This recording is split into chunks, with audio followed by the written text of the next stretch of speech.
PT Solusi Sinergi Digital Tbk atau Search mencatat kinerja operasional yang solid sepanjang Januari hingga September 2025 seiring agresifnya ekspansi jaringan internet rakyat.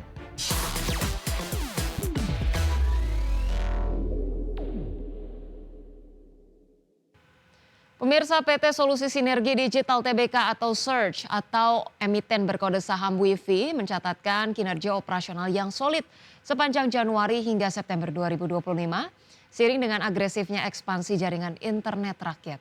Pertumbuhan pelanggan dan pendapatan melonjak signifikan meski profitabilitas tertekan biaya ekspansi. PT Solusi Sinergi Digital Tbk atau Search mencatat kinerja operasional yang solid sepanjang Januari hingga September 2025 seiring agresifnya ekspansi jaringan internet rakyat. Search mencatat pelanggan Home Connect sebanyak 830.000 hingga kuartal 3 2025.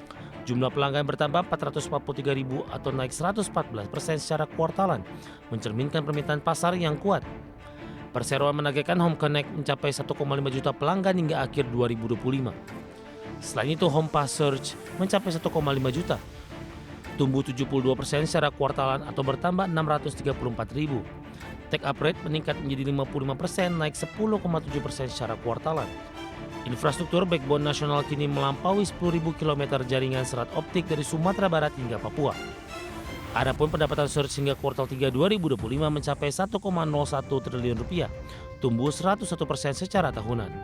EBITDA meningkat 96% menjadi 697 miliar rupiah, sementara laba bersih tercatat 261 miliar rupiah dan tertekan alokasi kepentingan non pengendali serta kenaikan biaya keuangan.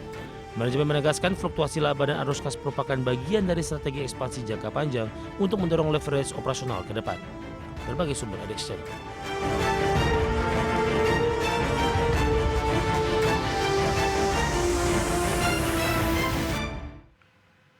Pemirsa, PT Serestar Indonesia Tbk terus memperkuat diri menjelang 2026 dengan penambahan kapasitas produksi pabrik tepung terigu di Gresik, Jawa Timur. Langkah ini diambil untuk mengantisipasi permintaan pasar yang semakin meningkat, sekaligus memperkuat posisi perusahaan di industri tepung olahan gandum nasional.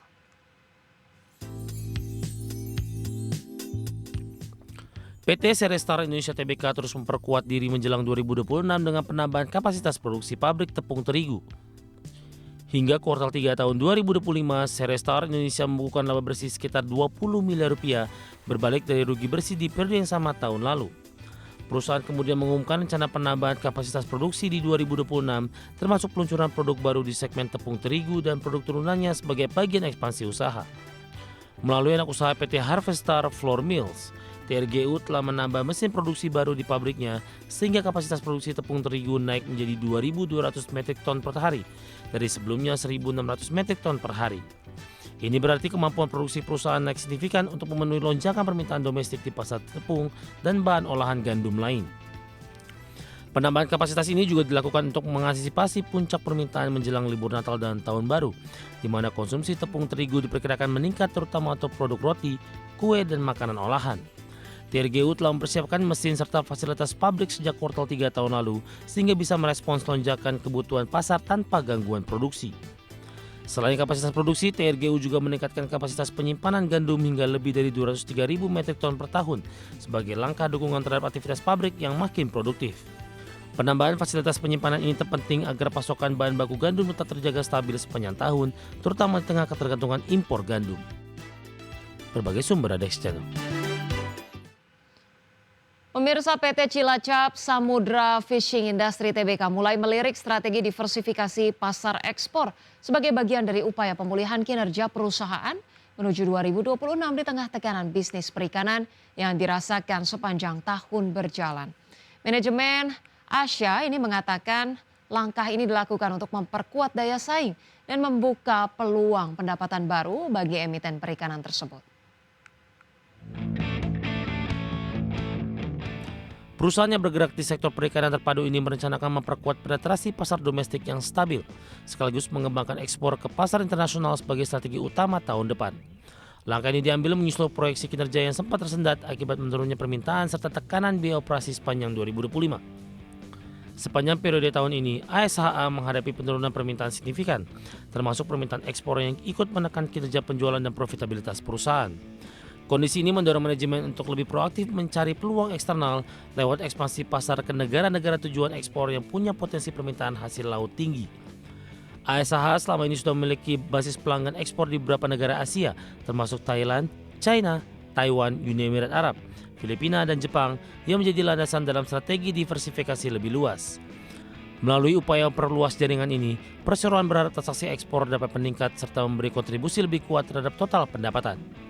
Perusahaan juga memandang bahwa diversifikasi pasar ekspor bukan sekedar tambang peluang, tetapi menjadi kunci strategis menghadapi dinamika industri perikanan global seperti fluktuasi permintaan, biaya logistik, hingga perubahan pola konsumsi di luar negeri. Dengan memperluas tujuan ekspor, ASA berharap risiko bisnis yang selama ini terfokus pada pasar tertentu bisa ditekan. Berbagai sumber ada di channel.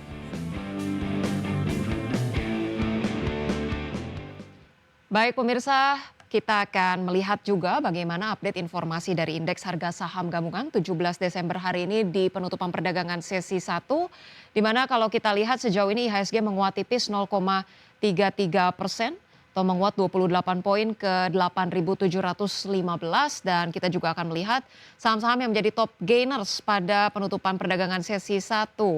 Hari ini datang dari BBRI dengan penguatan 2,1%. Dewa menguat 3,7%, Arci 5%, Antam 2,3%.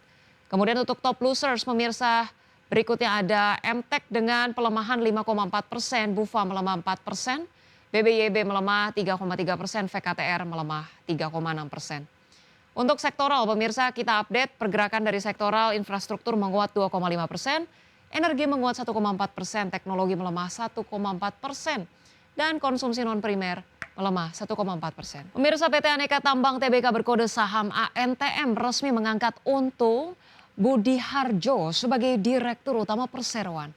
Keputusan ini diambil setelah mendapatkan persetujuan pemegang saham dalam Rapat Umum Pemegang Saham Luar Biasa atau RUPSLB. Selain itu, Irwandi Arif juga ditetapkan sebagai Komisaris Utama merangkap Komisaris Independen menggantikan Rauf Purnama. Dalam RUPSLB tersebut, manajemen melakukan sejumlah perubahan penting pada jajaran pimpinan perusahaan. Selain mengangkat Untung Budi Harjo sebagai Direktur Utama menggantikan Ahmad Ardianto, rapat juga menyetujui pengangkatan Irwandi Arif sebagai Komisaris Utama. Langkah ini disebut sebagai bagian dari upaya penyegaran manajemen untuk memperkuat kinerja perusahaan ke depan. Direktur Pengembangan Usaha Antam, I Dewa Wirantaya, menyampaikan bahwa manajemen optimistis dengan kepemimpinan Untung Budi Harjo, di mana dengan latar belakang militer yang dimiliki, Untung dinilai mampu memperkuat pengawasan, disiplin organisasi, serta tata kelola perusahaan agar Antam melangkah lebih solid di masa mendatang. Dengan susunan direksi dan komisaris baru, Antam berharap dapat memperkuat kinerja operasional, tata kelola, dan daya saing perusahaan di industri pertambangan nasional dan global.